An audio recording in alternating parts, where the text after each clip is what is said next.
¿Cómo están? De todo, muy buenas tardes a todos los que nos están viendo en este momento. Muchas gracias, señorita Karim. Para hablarles el día de hoy, como ya comentó, vamos a hablar de la diabetes en general, la diabetes mellitus, la cual pues que ya nos encontramos en el mes de la diabetes, que se celebró hace un par de días, el 14 de noviembre.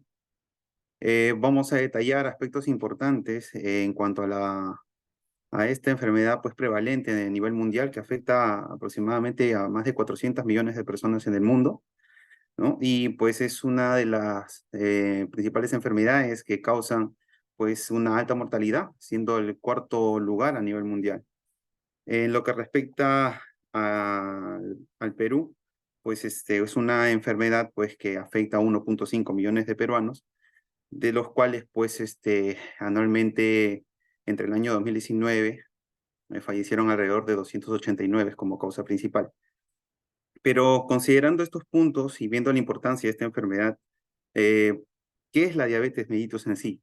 ¿No? La diabetes mellitus, definiéndolo directamente como una enfermedad crónica, prevalente, ¿no? Que se caracteriza por una elevada concentración de azúcar en sangre, ¿no? Pero dentro de esto, ¿cómo se llega a la enfermedad? ¿No? Todo comienza desde un punto principal en el cual la persona tiene conductas o factores de riesgo asociados, los cuales van a condicionar a la aparición de esta elevación del azúcar en sangre. Dentro de sí o dentro de ello está principalmente las conductas sedentarias, las conductas en las cuales la persona, en general, pues no tiene cierta predisposición a realizar pues actividades como ejercicios. Entonces, pues las conductas sedentarias o estar mucho tiempo sentado, inactivo, hace que pues lo que nosotros consumimos en general durante la dieta no se aproveche de manera adecuada, ¿no? Y elevando pues el azúcar en sangre. Otro condicionante también, ya que parte de esta charla corresponde al programa del adulto mayor, es pues que en adultos mayores esto se agrava mucho más, teniendo en cuenta que cuando la persona llega a estas etapas de vida, pues su cuerpo se le hace más complicado controlar la glucosa. Y otro factor importante, aparte de la edad, en este caso, siendo adultos mayores, es el peso.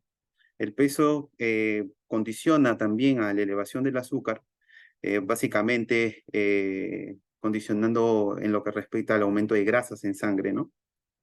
Lo que dificulta la absorción y la acción, perdón, de la insulina y la absorción tanto de la glucosa, ¿no? Generando a la larga, pues que la acumulación de azúcar en sangre, ¿no? Y un exceso de trabajo del páncreas. Ahora, ¿cómo uno puede resolver o de alguna manera prevenir, si se puede decir, que uno llegue a este estadio que es la diabetes, ¿no? Primero hay que considerar que la persona, aparte de las conductas que ya mencioné, tiene que ver, eh, uno, lo que va a consumir durante la dieta. Los alimentos, como por ejemplo los vegetales de hojas verdes, ¿no? Sean tanto espárragos como brócoli, como, por ejemplo, como lo que respecta a hortalizas en general, va a condicionar van a condicionar a como un mecanismo favorable para que la persona pues pueda contrarrestar este exceso de insulina, ¿no? En sí, este, ¿qué más, aparte de los alimentos, podemos hacer para evitar esta resistencia a la insulina, ¿no? Uno, no saltarse las horas de comida, comer a las horas, ¿no? Se ha visto en un estudio realizado en 2019 que el tomar desayuno favorece a evitar esta resistencia a la insulina. Otros detalles, como por ejemplo, apariciones de oscurecimiento de piel en zonas de pliegues, también pueden hacernos pensar o aproximar que estamos ante una resistencia a la insulina, ¿no? El aumento de lo que es la masa abdominal o la grasa a nivel abdominal también condiciona a una sospecha de resistencia a la insulina. El cansancio excesivo posteriormente a los alimentos, sobre todo durante las horas de almuerzo, y el cansancio manifiestan también cierta resistencia a la insulina. Entonces, como ven, estos factores pues pueden hacernos de alguna manera tener en cuenta de que estamos haciendo algo mal en cuanto a nuestra dieta. Entonces, pues, este motivo es que también se condiciona que algunas personas no pueden bajar de peso, ¿no? Y al no bajar de peso, ustedes preguntarán cómo se relaciona.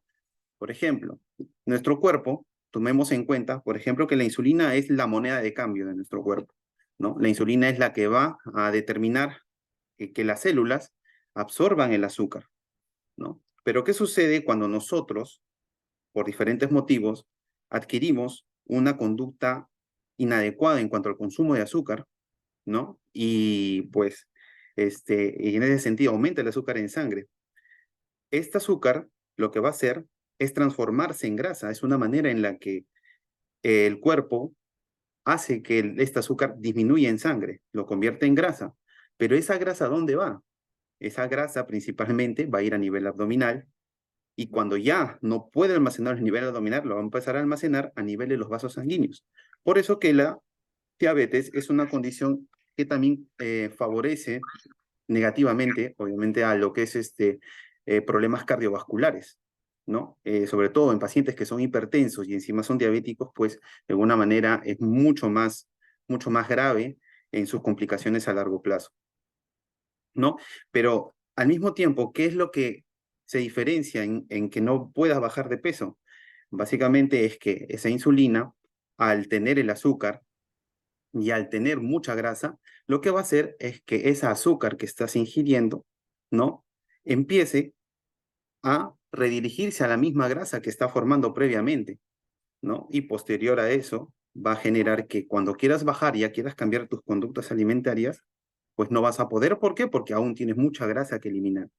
Por eso, dentro de lo que es necesario favorecer para mejorar y tú tener una baja de peso adecuada, es mantener una dieta, es el control de tu glicemia y es evitar el consumo de la fructosa industrializada, que está presente casi en todos los edulcorantes o las bebidas en general, tanto gaseosas, harinas refinadas, carbohidratos, pasteles, tortas. Entonces, todo ese consumo excesivo, pues puede desfavorecer en tu cuadro de salud y posteriormente que seas diabético. Pero, ¿qué es lo que debes hacer? Como ya mencioné, no saltarte las horas de comida, no comer entre horas. ¿Qué quiere decir? Si tienes tu desayuno a las 7 y te toca comer a la 1 de la tarde, pues no comas entre esas horas, entre las 9, entre las 10, porque estás favoreciendo a que tu páncreas se sobreexceda en secreción de esta insulina y pues a la larga generar este cuadro de la diabetes como resultado final. Otro detalle importante es disminuir el consumo de grasas saturadas, ya que las grasas saturadas lo que hacen es evitar que la insulina actúe adecuadamente. Y al hacer eso, obviamente, pues la glucosa no va a disminuir, ¿no? Y las actividades en cuanto a lo que respecta a las actividades físicas. El ejercicio, por lo menos el ejercicio mínimo una media hora al día, puede favorecer a un mejor metabolismo del azúcar, ¿no? A una mejor absorción por parte de nuestras células, porque aumentamos el flujo sanguíneo, porque hacemos uso de estas reservas, eliminamos grasa a través del ejercicio constante, ¿no? Y de esa manera, pues disminuye el riesgo también de que pueda hacer resistencia a la insulina y posteriormente diabetes. ¿Qué alimentos debo consumir? Como ya mencioné, vegetales de hojas verdes, cereales integrales. Si el café también se ha visto que puede condicionar a ser un elemento favorable para disminuir lo que viene a ser el azúcar en sangre. El consumo de arándanos, beterragas, por una eh, molécula especial que son las antocianinas, ¿no? Que favorecen tanto la eliminación del azúcar en sangre, ¿no? Y el consumo de vitamina D, que también lo vamos a encontrar en hígado, pescados, principalmente la caballa y la trucha. Y de momento eso sería todo en lo que respecta a la diabetes como mes importante, tanto para la salud pública y porque también representa en el ámbito de daños no transmisibles una de las enfermedades más importantes. Si tienen algunas preguntas, pues estaría aquí para responderlas. Muchísimas gracias, doctor, por su información. Ha sido bastante útil para todos nosotros. Y por favor, las personas que tengan alguna pregunta al respecto pueden escribirla por el chat. Aprovechemos esta oportunidad que tenemos para hablar con un médico especialista sobre esta enfermedad que muchas veces es silenciosa. Yo tengo aquí anotado algunas preguntas, doctor, respecto a esta enfermedad. Primero, ¿existe algún factor hereditario? Es decir, si mi papá o mi mamá han tenido diabetes, ¿yo soy una candidata o candidato a sufrir esta enfermedad? Bueno, en general, para ser más exactos, la diabetes hay de dos tipos. Hay una diabetes tipo 1 y una diabetes tipo 2. Que en cuanto a la parte de prevalencia, la diabetes tipo 2 es la más abundante, casi el 95% de diabetes son de ese tipo. Ya las diabetes de tipo 1 ya se asocian más a condiciones hereditarias, como usted lo ha dicho, ¿sí? Que pues hay ya en el ámbito de lo que vienen a ser receptores de insulina, ya hay factores genéticos asociados, ¿no? Pero es en menor incidencia, o sea, no es muy frecuente, ¿no? Básicamente entre el 1.4% por ciento de personas pues la padecen a nivel mundial, ¿no? Es muy, muy raras. Muy Pero, bien, déjeme, perdón, sigamos, disculpe, sigamos. déjeme resaltar que sí, bien es cierto, si uno ha tenido padres o familiares que han sido pues diagnosticados de diabetes, no en sí directamente tú también vas a tener diabetes, sino que básicamente las mismas conductas que esas personas o bueno, tu familia ha seguido, tú también las vas a seguir. Por consiguiente, también vas a adquirir a la larga, pues, adquirir esta enfermedad, ¿no? Excelente, doctor, muchas gracias. Tenemos algunas preguntas. A ver, doctor, respecto al ayuno, ¿es recomendable hacer ayuno? Y aprovecho también que de repente nos mencione algo, un término que está siendo bastante popular, ¿no? El ayuno intermitente. ¿Qué nos puede decir respecto al ayuno y la relación que pueda tener con la diabetes? Mire, es un tema muy importante porque sí se ha visto que el ayuno intermitente, sobre todo el llamado ayuno 16-8, que quiere decir el ayuno que 16 horas no como y 8 horas sí como, se ha visto resultados favorables en ese sentido, ¿no? Cabe resaltar que hay que tener, si bien es cierto, un adecuado control, obviamente, con el médico especialista o médico tratante que opta por este tipo de tratamiento, pero sí se ha visto que es favorable, ha resultado inclusive en algunos pacientes que están con cuadro de prediabetes, pues hasta remisión de la enfermedad, pues, ¿no? Que ha sido muy pocos casos, pero sí se han reportado, ¿no? Y sí es favorable. Lo detallante acá es sobre todo que en las 8 horas de comida, si uno opta por ese tipo de ayuno, consumir los alimentos este, necesarios y adecuados, ¿no? O sea, si yo voy a hacer un ayuno y de pronto se me antoja durante mi hora de comida, que son 8 horas, pues comerme una torta, comerme algún tipo de harina refinada, carbohidratos en exceso, dulces, obviamente estoy siendo contraproducente en ese sentido, ¿no? Excelente, doctor. Más preguntas. Vamos a ir en orden porque hay varias. Comer menestras con frecuencia puede subir mi glucosa.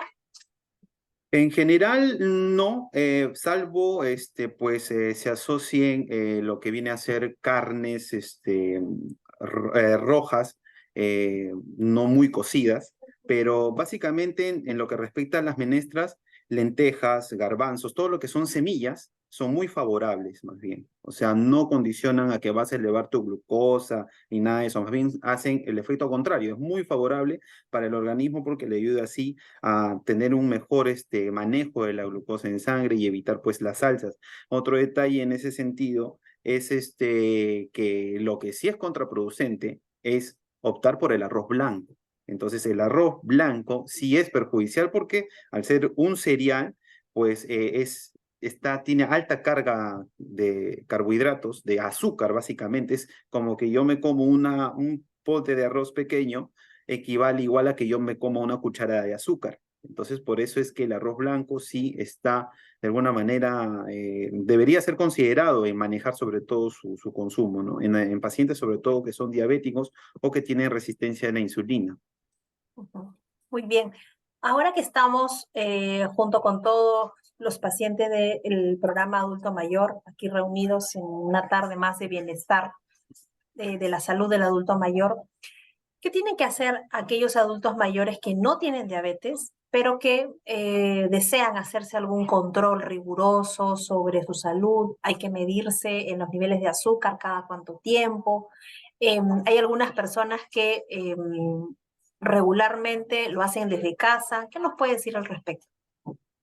En sí, como ya mencioné yo durante la exposición, todo inicia básicamente dándose cuenta con los síntomas, ¿no? En general, el paciente, sobre todo el adulto mayor, eh, si bien es cierto, no manifiesta síntomas tanto como un joven de 20, o 30 o 40 años, pero sí, pues, puede verificar, como ya mencioné, las áreas estas, la acantosis nigricans, que se manifiesta en la resistencia a la insulina, que se ubica en la zona de pliegues, ¿no? Básicamente, generalmente en cuellos, en flexuras de codos, ¿no? Puede, o en las regiones axilares también, puede manifestarse el cansancio excesivo, el dormirse después de la comida. Uno puede darle un poco de cansancio, sí, por la misma marea alcalina, pero no muy marcada. Entonces, ahí hay que darse cuenta un poco las cefaleas frecuentes, los mareos, la boca seca muy frecuentemente, a pesar de que estás tomando agua, sientes que la boca aún la tiene seca.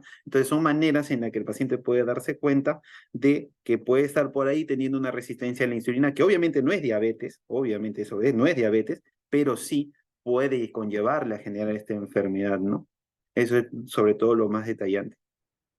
Ujú. Bien, nos pregunta Celinda, ¿sabe si el vinagre de manzana es bueno para la diabetes? Bueno, al ser vinagre, al ser un elemento, pues que obviamente es un ácido, puede sí favorecer el mezclarlo con algún alimento, ¿no? Pero en sí no es tan perjudicial, pero como le digo, siempre que uno opte por conductas moderadas, no excesivas, puede consumir, ¿no? Lo que desee. Pero también yendo a la parte de las frutas, ya que mete lo que es la vinagre de manzana. La manzana es una fruta muy dulce, ¿no? Pero se ha visto que la cubierta, o sea, la cáscara que tiene las antocianinas, la manzana, pues son favorables, por ejemplo, ¿no? Entonces, una media manzana ahí después de la comida no está mal, ¿no? En ese sentido. Pero la vinagre, puede sí consumirla, pero no en una cantidad, pues, muy excesiva, ¿no? Siempre la moderación en los pacientes, sobre todo diabéticos, es lo más importante. Y algo que me faltó responder, obviamente, si en la otra pregunta, sobre todo, si tienes todos los síntomas que mencioné anteriormente, pues puedes acercarte a la clínica y hacerte los exámenes debidos. Básicamente un control de glucosa, un control de un perfil renal, y una hemoglobina glicosilada, siendo esta última la más importante, ya que pues puede dar una sospecha muy grande de que el paciente sí pueda ser diabético o pueda tener una prediabetes, sobre todo con la hemoglobina glicosilada, porque como mencioné, el azúcar en exceso no solo se guarda como grasa en los vasos sanguíneos, como grasa en la barriguita, en los muslos, en los brazos. Si cuando ya todo esto se agota, ya no tiene dónde meter esta azúcar en forma de grasa, para decirlo de alguna manera, pues el cuerpo lo empieza a meter, a mezclar con la hemoglobina. Por eso, la hemoglobina glicosilada es un examen muy importante para el paciente diabético, así que si ustedes tienen una sospecha, están invitados a hacerse ese descarte, ¿no? Y también pues con la consulta con los especialistas acá, como el staff médico de la clínica San Juan Tadeo, pues sí podemos de alguna manera dar un tratamiento muy adecuado y asertivo, y que pues también usted como adulto mayor y como paciente en general pues no sienta ninguna duda, ninguna preocupación adicional de acuerdo a su salud, ¿no? Claro que sí, doctor. Muchas gracias. Vamos terminando a las últimas preguntas. Nos preguntan sobre el arroz. Ya usted nos había comentado algo del arroz. Así Nos es. dice que específicamente el arroz integral es más saludable que el arroz convencional. Y por otro lado, hay una pregunta repetida de cuánto es el índice o el grado normal de azúcar que debe salir en mis exámenes de laboratorio para saber si estoy bien o tengo que tomar alguna medida como acudir al médico, tomarse otros exámenes, etcétera, ¿no? Y finalmente, perdón que estoy poniéndole 3 preguntas juntas, nos dicen que por favor nos comente acerca de la metformina. Ya. Bueno, yendo para la pregunta de del arroz integral primero, el arroz integral sí es beneficioso, pero como digo, al final también es un cereal, ¿no? Es un cereal. Entonces, si bien es cierto, la cantidad de azúcar que puede encontrar no es tanto, porque básicamente es una semilla también, pues sí en exceso o en cantidad, pues elevada puede hacer daño, pero sí puede acompañarlo, ¿no? Siempre y cuando, pues, como ustedes pueden ver en su plato, por ejemplo, casi un tercio, o perdón, casi la mitad del plato debería ser verde, o sea, vegetales verdes, acompañados con una porción, pues en este caso de las legumbres, como unas lentejas, y también de arroz. De arroz blanco puede ser, pero si es arroz integral sería mucho mejor, ¿no? En ese sentido. Ahora, en lo que respecta, me comentó la otra pregunta, Una era acerca de la metformina la y metformina. la otra pregunta era acerca de los resultados de niveles de Mm, sangre en el mm, azúcar. En cuanto a la parte de los resultados o si su preocupación cuando, por ejemplo, se hace un examen de rutina en cuanto a su azúcar, básicamente nosotros manejamos parámetros en laboratorio de 60 a 100 de azúcar. Si usted tiene menos de 60, menos de 100, perdón, y más de 60, pues está dentro de un corte adecuado de azúcar en sangre, ¿no? En ese sentido, y pues ahí sí no tendría de qué preocuparse, ¿no? Pero yendo otra vez, repitiendo lo que respecta, el más importante de todos es la hemoglobina glicosilada en ese aspecto. Y con eso, pues usted va a determinar que, que si es diabético, si es prediabético, ¿no? Y la otra preguntita me dijo. Metformina. La metformina. La Sí. metformina es es un medicamento que es muy usado a nivel mundial, inclusive se usa mezclado con otros medicamentos, pero básicamente la función de este medicamento es, por ejemplo, evitar que el azúcar se siga guardando en nuestro hígado. Otro punto ahí para recalcar que me faltó decir es que, por ejemplo, si yo sé que tengo cansancio excesivo, que tengo, por ejemplo, estas manchas negras axilares o en región del cuello, ¿no? Y por ahí me hago mi ecografía y me dicen que tengo hígado graso, entonces ahí sí tengo que preocuparme, ¿no? ¿Por qué? Porque, como ya mencioné, y otra vez lo vuelvo a repetir, el azúcar cuando el paciente está en un proceso de resistencia a la insulina, este azúcar, aparte de guardarse en la pancita como grasa, en los bracitos, en los glúteos, en los muslos, aparte de guardarla también en la misma hemoglobina como azúcar, ¿no? Y hasta en nuestros vasos sanguíneos también se guarda en el hígado. Entonces, pues condiciona este cuadro de hígado graso, ¿no? Y pues también es otro detalle de que pues podamos estar en una resistencia, con una resistencia a la insulina. Y así es como que se descubre que pues esta metformina, este medicamento, inhibe ese proceso que el cuerpo hace de guardar este azúcar en forma de grasa en el hígado para de alguna manera evitar complicaciones, ¿no? Y que nuestro hígado trabaje adecuadamente, ¿no? Y obviamente, si yo me tomo una metformina ahora, pues no voy a tener un efecto, ¿no? De bajar de azúcar de un momento a otro. Si, por eso es que el paciente tiene que tomar, de acuerdo a la indicación médica, ese medicamento, porque el medicamento recién empieza el efecto a la semana y media, a las 2 semanas recién se prioriza y empiezas a ver el efecto. Y al mes ya empiezas a bajar de peso, porque se ha visto también que en pacientes con cierto grado de obesidad, pues usan la metformina para bajar de peso, ¿no? Porque sí, baja de peso también.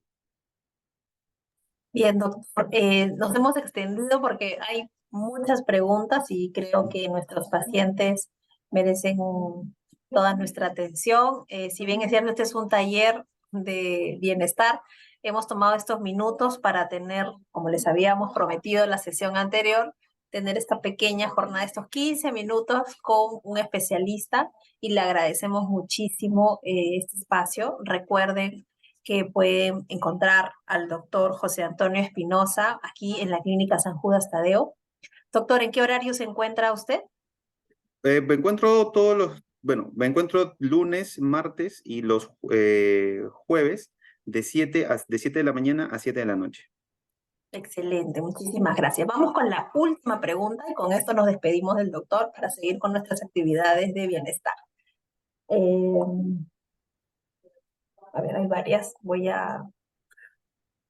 Vamos a responder esta pregunta que creo que sí es un poco distinta a todas las que están Ujú. viniendo, que es acerca de la cantidad de agua que hay que tomar en el día para una persona adulta mayor.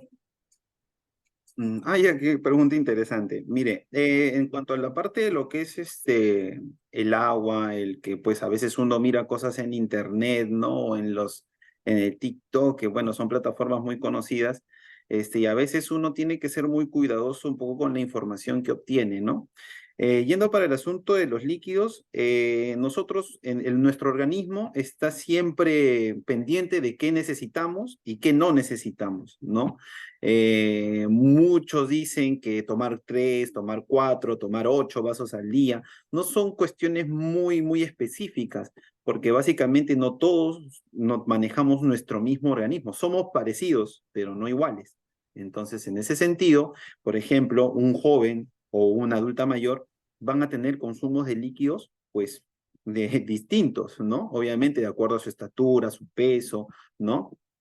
Y con esto quiero llegar a lo siguiente. Cuando uno tenga sed, cuando uno esté en una situación en la que, por ejemplo, no has comido nada, ni siquiera has almorzado, ¿no? Y pues, no tienes nada en el estómago, hidratarte es una buena forma de evitar que, pues, de alguna manera llegues a tu casa con dolor de cabeza o durante el día o amaneces con mucho cansancio. Entonces, ahí es donde el consumo de líquidos es muy importante, ¿no?